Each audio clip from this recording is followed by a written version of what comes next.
구독, 좋아요. 자, 주제를 바꿔보겠습니다. 어제 이재명의 기자회견이 좀 있었죠? 네. 네, 그 기자회견의 몇 가지 장면들을 좀 한번 살펴보겠습니다. 아까 이제 환율 이야기를 좀 해주셨는데 연관해서 환율 문제하고 쭉쭉쭉 짧게 한 몇 가지 이재명의 발언들 한번 살펴보겠는데요. 어제 신년 기자회견에서 환율 문제 관련해서 이재명이 이런 얘기했어요. 당국에 의하면, 다시 한번 강조합니다. 당국에 의하면 한두 달 지나면 1,400원 전으로 떨어질 것으로 예측한다. 이렇게 얘기했어요. 저는 당국에 의하면 이것도 꽂혔고 1,400원에도 꽂혔고 그랬는데, 자, 이재명 발언 저 발언 어떤 식으로 평가를 하세요? 뭐 희망사항이죠. 예. 희망사항을 담은 것이다. 저기서 말하는 당국은 어디입니까? 당국. 이재명 정권의 당국인 것이에요. 예. 재정경제부, 보건복지부를 통한 국민연금관리공단, 이 당국을 말하는 거예요. 예. 그리고 또 한국은행. 거기서 보고를 했겠죠. 예.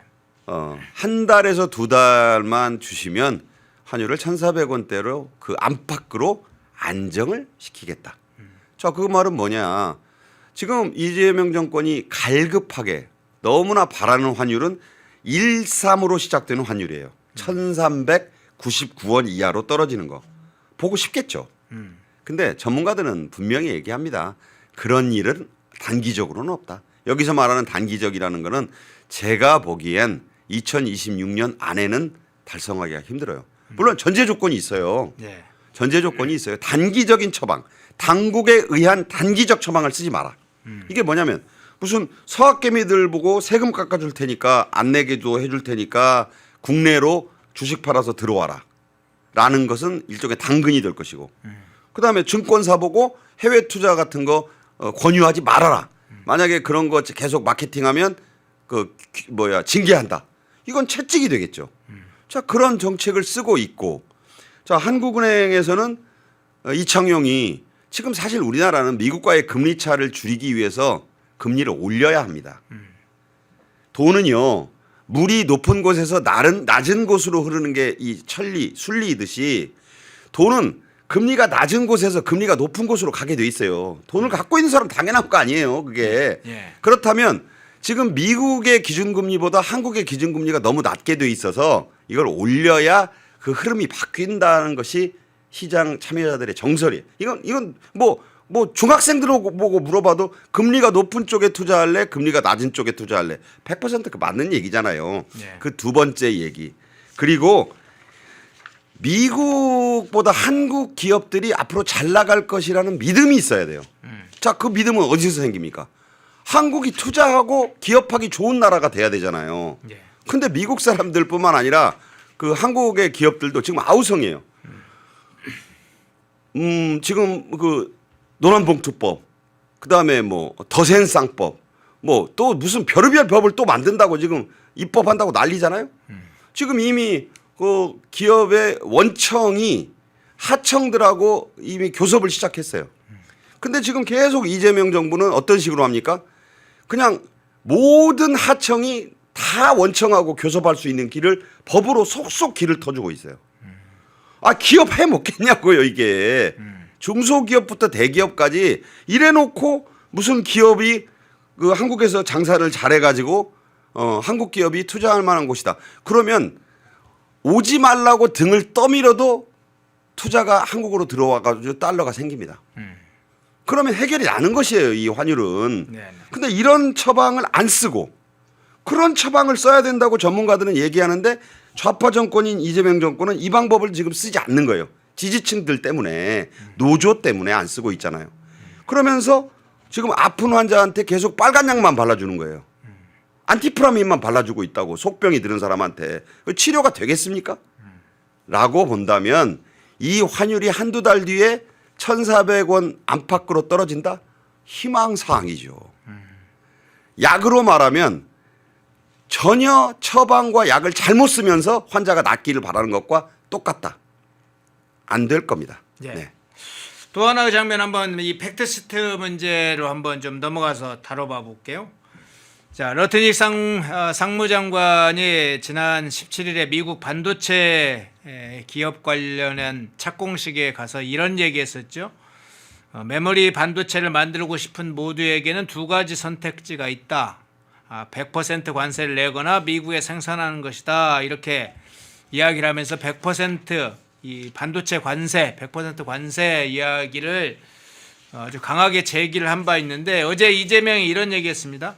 지금 반도체 관련해서 100% 관세 이런 얘기하는데 그렇게 심각하게 우려하지 않는다. 뭐 통상을 하다 보면 이러저러한 대립 국면에서 나오는 얘기고 불쑥 나오는 얘기들이니까 뭐 크게 우려하지 말고 너무 일희일비할 필요가 없다. 그래서 러트닉 장관의 그 이야기 별로 크게 우려하지 않는다 이렇게 심각하지 않게 받아들인 것처럼 이야기를 했어요. 어떻게 들으셨어요? 오, 황당하게 들었어요. 첫째, 왜냐하면 미국 상무장관과 나가서 미국 대통령의 얘기를 아주 우습게 여기는 거잖아요. 네. 그 별로 중요한 거 아니다. 근데 아무리 한국 청와대에서 그 한국 기자들만을 상대로 혼자 얘기하는 거라고 해서 저렇게 막 얘기해도 되는가? 아니 저거 다 한국 주재 외신들이 또 뭐 연합뉴스 같은 데서는 외신 번역까지 해서 실시간으로 외국으로 내보내고 있잖아요. 그러네요. CNN 한국 특파원도 있고 ABC 뭐 미국 네트워크, 영국 네트워크, 프랑스 AFP 다 여기 들어와 있어요. 여기서 다 보도를 하는 거잖아요. 그럼 그 얘기가 다 미국으로 들어가서 실시간으로 미국 대사관에서도 다 현지 보고를 해서 알릴 거 아니에요. 그럼 러트닉이 뭐야? 내가 최대 100% 관세를 물릴 수 있다고 했고 분명히 특정 국가에 한국이 들어가는 것을 다 얘기를 했고 그리고 그 반도체 공장이라는 게 어떤 반도체 공장이냐면 미국의 메모리 반도체의 유일한 기업인 마이크론의 공장 착공식이에요. 네. 자, 우리 전 세계에서 메모리 반도체 3대 회사가 있어요. 그 1번이 삼성전자, 2번이 SK 하이닉스, 3번이 미국의 마이크론이에요.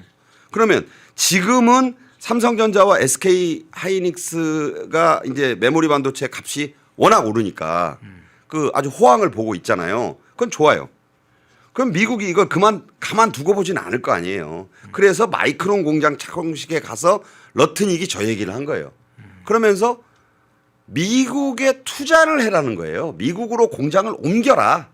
새로 짓거나 옮기겠다고 약속을 문서로 하면 관세를 대만처럼 15%로 확정해 주겠다고 했어요. 그리고 대만은 그렇게 했어요. 5천억 달러를 투자한다고 약속을 했어요. 자, 지금 그러면 대만은 5천억 달러를 투자하겠다고 했고 그래서 15% 관세를 반도체 관세를 확정했고 또 러트닉이 그때 무슨 말을 했냐면 반도체 공장을 지을 때까지는 그 생산량의 2.5배에 대한 관세를 면제해 주마.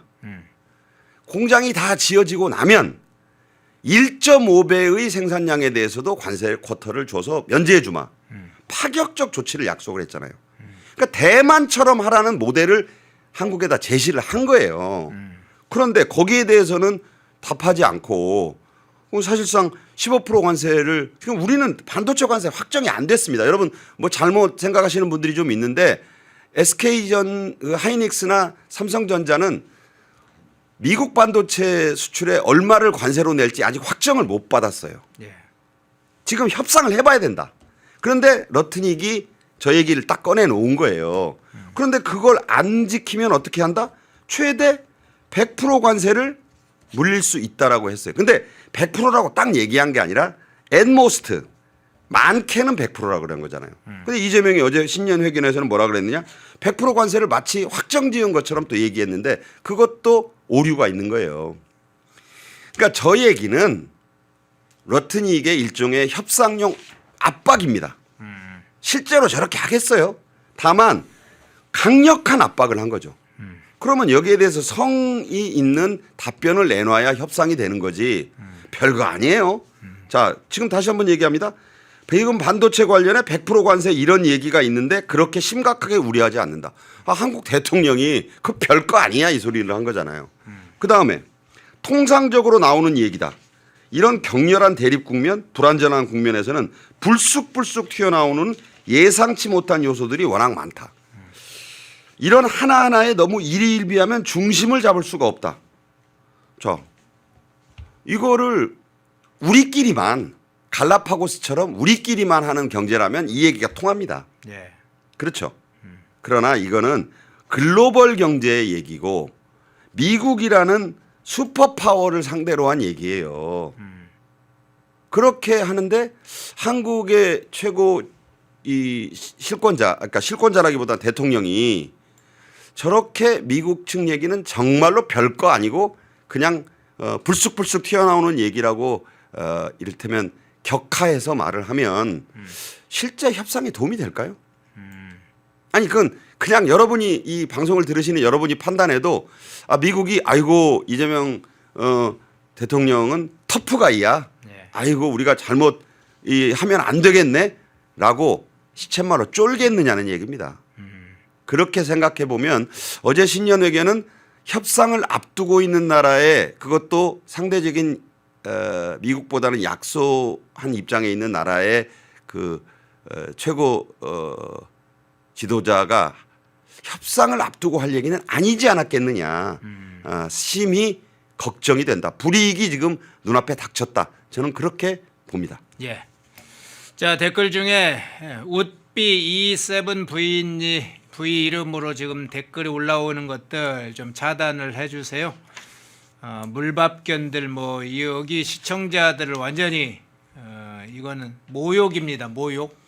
허위 사실, 뭐 혐오, 모욕 이런 거 발언들은 저희가 차단합니다. 의견이 다른 것들에 관해서는 제가 웬만하면 그 지적하지 않고 뭐 여러 댓글에 시청자분들께서 서로 논란할 수 있는 차원에서 하지만 이 시청자들이나 사실관계 허위 사실을 유포하는 행위는 댓글에서 용납하지 않습니다.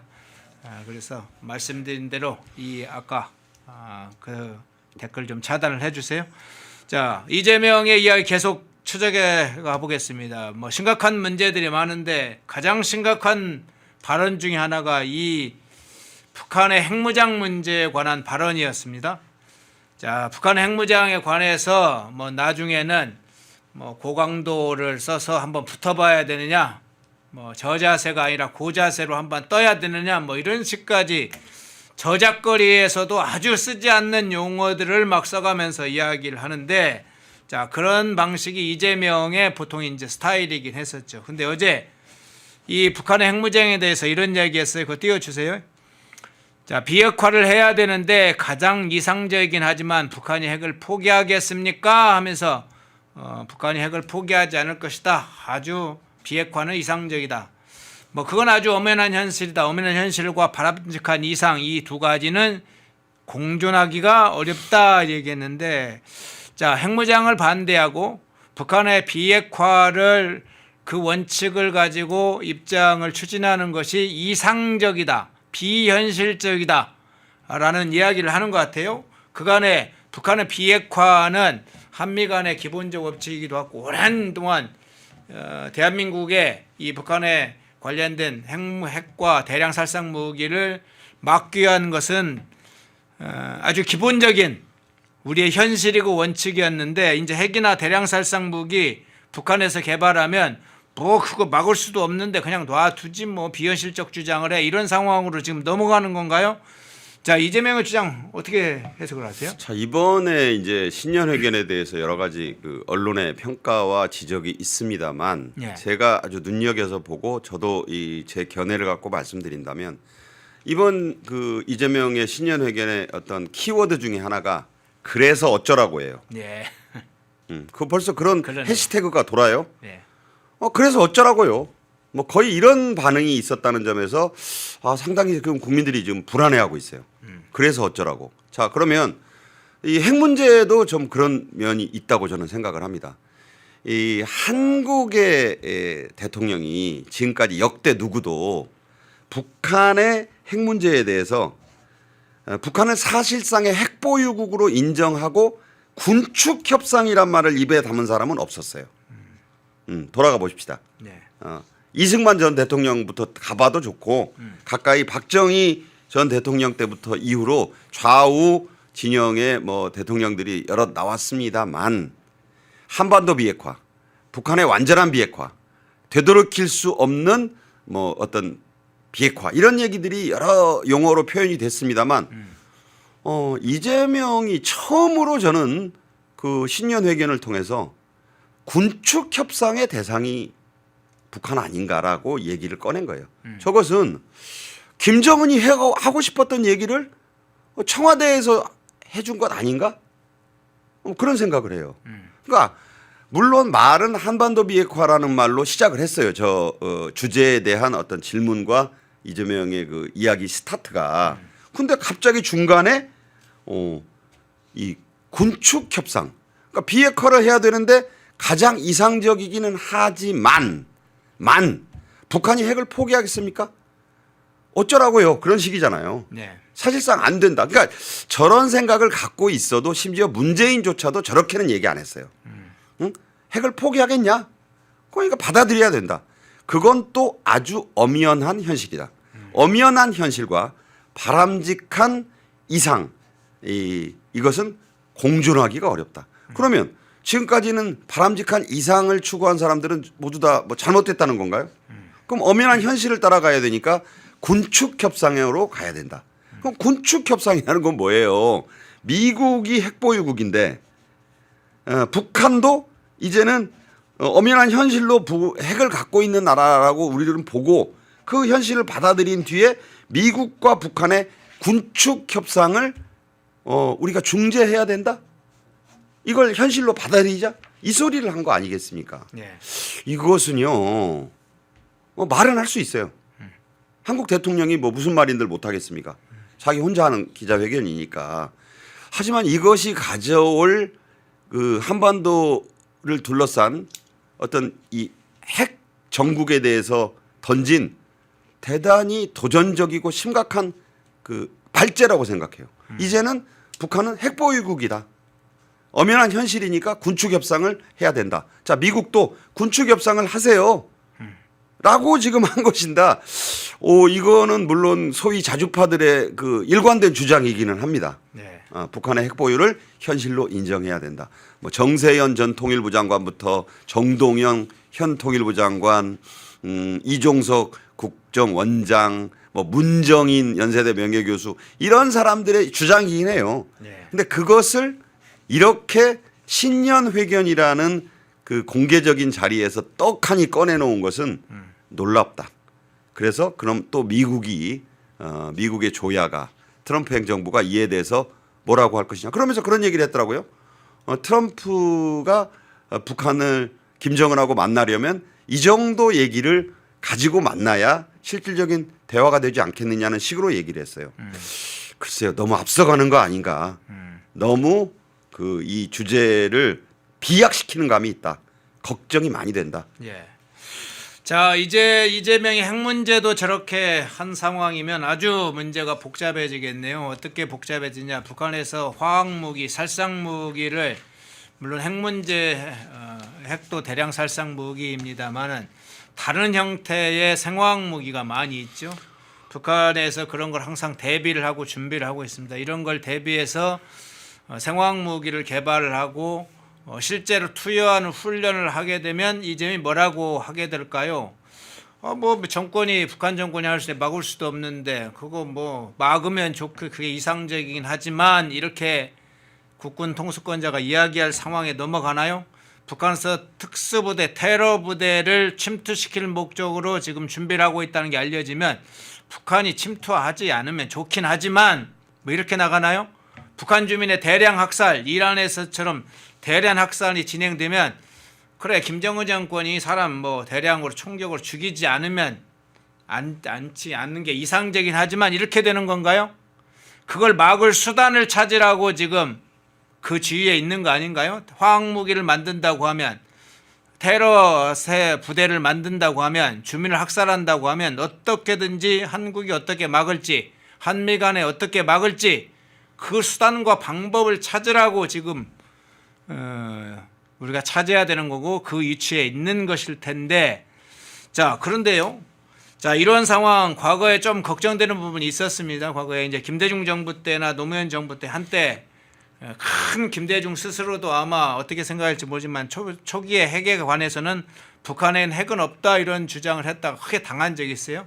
노무현도 북핵은 자유적 수단이다 뭐 이런 식으로 방어를 한 적도 한번 있긴 한데, 자 이재명이 그 전과 다른 지금 말씀하신 것과 다른 차원으로 지금 군축이라든가 다른 양상으로 이런 넘어가는 상황을 얘기했는데, 자주파 이야기도 곁들여서 얘기해 줬는데 이 상황이 너무 급진적으로 지금 넘어가는 상황이네요. 그렇습니다. 그러니까 네. 군축의 대상이라고 해버림으로써 한국 대통령이 북한은 핵보유국이다.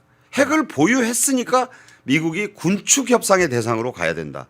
그러니까 의제 자체가 지금까지 무슨 북한과 미국과 북한의 대화를 얘기할 때마다 나오는 얘기는 제1 어젠더 그 주제 의제가 북한 비핵화 혹은 최소한 한반도 비핵화 아니었습니까? 그런데 그거를 훌쩍 뛰어넘어서 이재명은 군축 협상으로 가자 이런 얘기예요. 그럼 우리가 북한이 핵을 갖고 있고 우리는 우리 그 머리맡에 바로 머리 위에 북한 핵을 이고 산다는 것을 인정하자는 거잖아요. 그 얘기예요 이게. 아니 이건 다르죠. 이거는 완전히 인식을 확 변화시키는 거예요.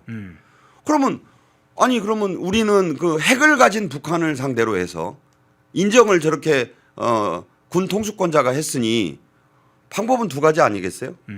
그냥 북한과 평화협정을 체결해 가지고 절대 상호 불가침 뭐 협정을 맺든지, 근데 우리 마음으로 될지는 모르겠지만, 아니면 두 번째는 핵을 가진 북한이라면 우리도 거기에 맞는 자위 방어 수단, 최소한의 핵은요 비핵무기로 막을 수가 없어요.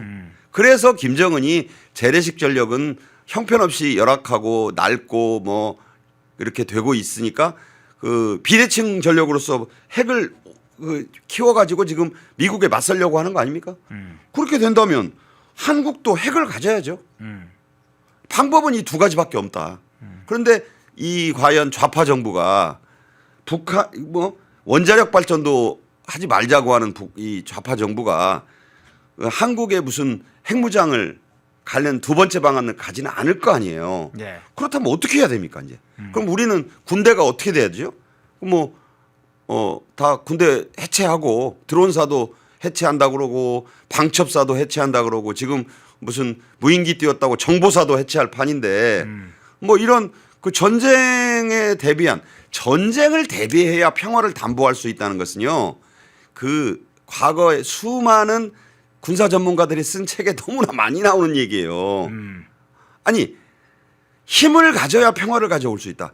힘은 말로 유화 정책으로 평화를 가져올 수 있는 나라는 없어요. 네. 그게 바로 2차 대전 전에 영국이 그랬다가 한번 된통 혼쭐이 났었고 그러면 아니 이재명의 저 군축 협상의 상대가 북한이다라고 한 저 발언이 가져올 파장은 실로 누가 감당하지 이 말을? 저는요 신년회견에서 나온 얘기들을 뭐 좋은 얘기만 했다 뭐 그 무슨 성장으로의 대도약을 얘기했다 명비어천가만 좀 보도하지 말고 이 발언들이 가진 그 대단히 위험한 어떤 부분들도 균형 있게 좀 다뤄줘야 국민들이 이 신년회견이 갖고 있는 실상을 좀 파악하지 않겠습니까? 그래서 언론이 중요하다는 거예요. 예. 그래서 중요하다. 예. 이 댓글은 한번 제가 경고를 미리 드리겠습니다. 김경민 님이 이렇게 댓글을 줬어요. 보고 지나치신 분도 있을 텐데 이 댓글은 확인하고 제가 차단은 요청하지 않겠습니다만 이야기는 미리 경고를 드릴게요. 김경민 님. 이렇게 댓글에 달려있네. 방송사로 팬앤이 등록되어 죄명 얼굴을 내릴 수 없다고 들었네요. 누구한테 들으셨는지 모르겠는데 들었긴 했는지 자작극인지 모르시겠는데 저도 시선을 화면에 두지 않고 있어요. 진짜 토 나와요. 예. 이재명의 사진을 올리냐 마냐 하는 것은 저희의 권한이고 제가 필요하면 넣고 사진을 내리라고 하는 역할도 합니다. 방송사가 저희가 방송사는 아니고 신문사, 인터넷 신문사, 언론사, 방송사 아니에요.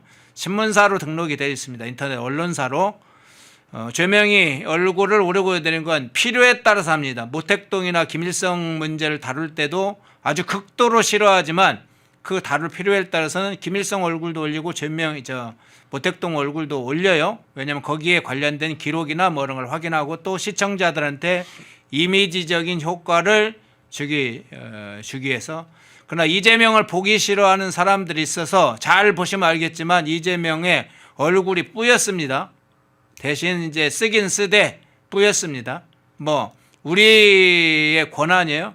그런데 김경민님 이제 페넨에 대한 것이기 때문에 허위 사실이긴 하지만 페넨이기 때문에 의도가 나쁘게 하려고 하는 건 아니었기 때문에 차단은 안 하겠습니다만 미리 우리 시청자분들이나 김경민님께 제대로 알리기 위해서 무슨 페넨이 언론사여서 지명을 내릴 수 없다는 완전한 이거 자체는 허위입니다.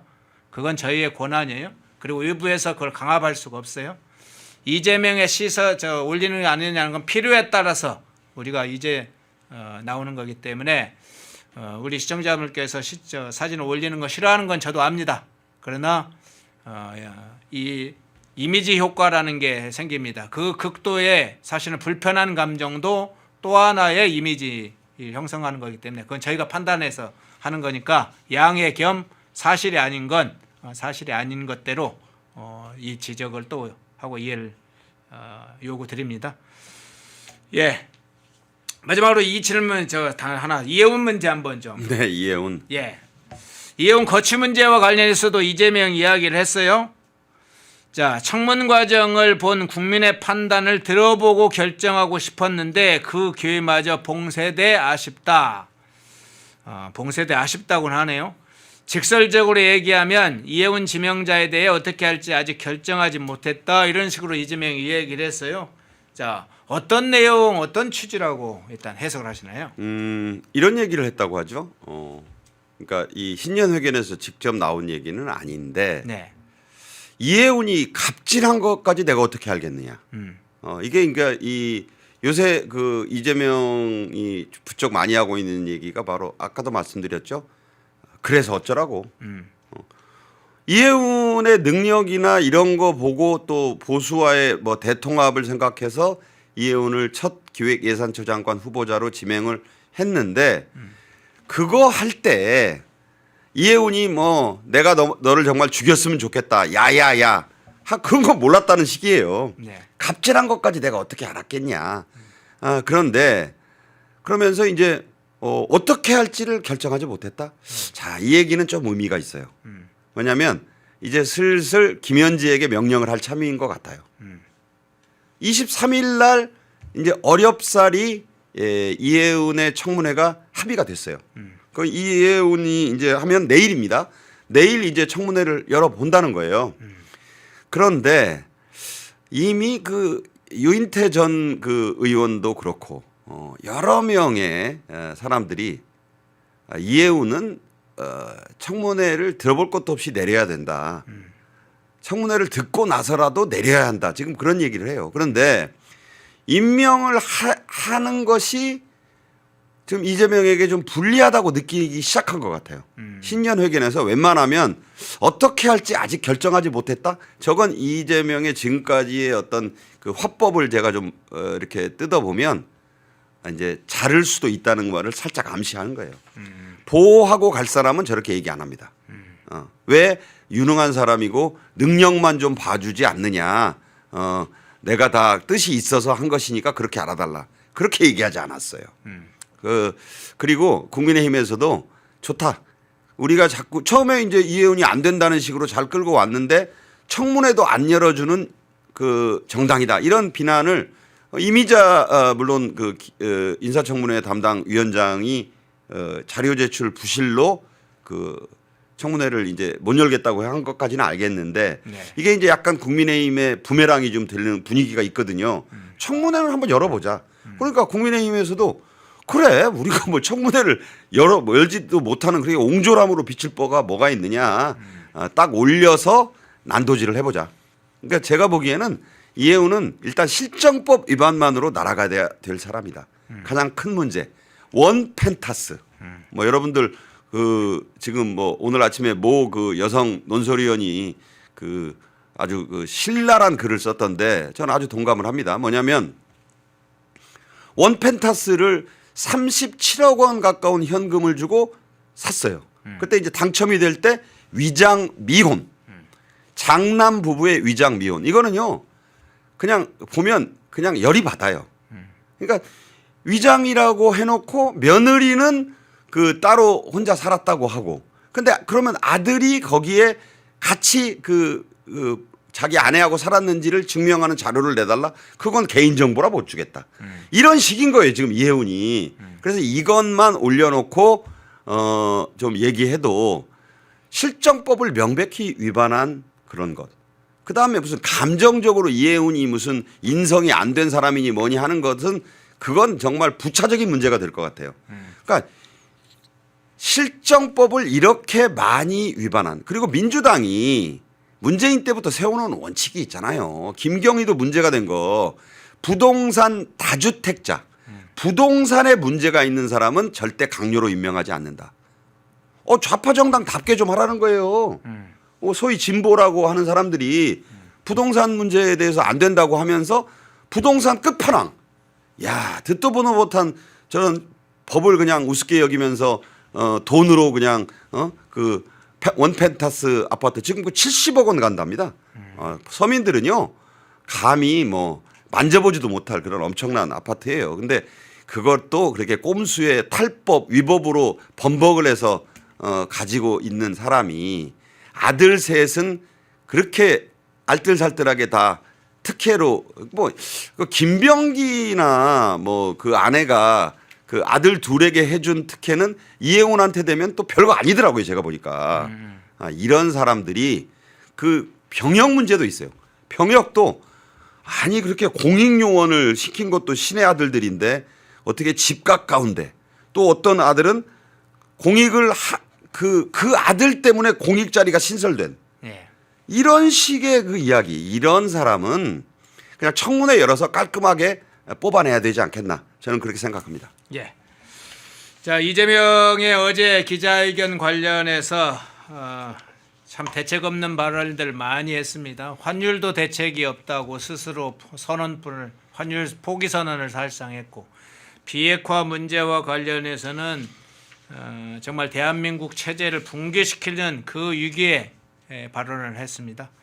자, 이 장면을 여러 가지로 어제 살펴봤는데, 자, 오늘 좀 시간이 길어져서 우리 박상규 평론가님하고 한덕수 총리 문제 이야기를 못했는데 그분 2부에서 좀 다뤄보겠습니다. 예, 1부 박상규 평론가님이었습니다. 고맙습니다. 감사합니다. 펜앤마이크에서 추천하는 영상도 보고 가세요. 다른 영상도 즐기시려면 구독 버튼을 꼭 눌러주세요.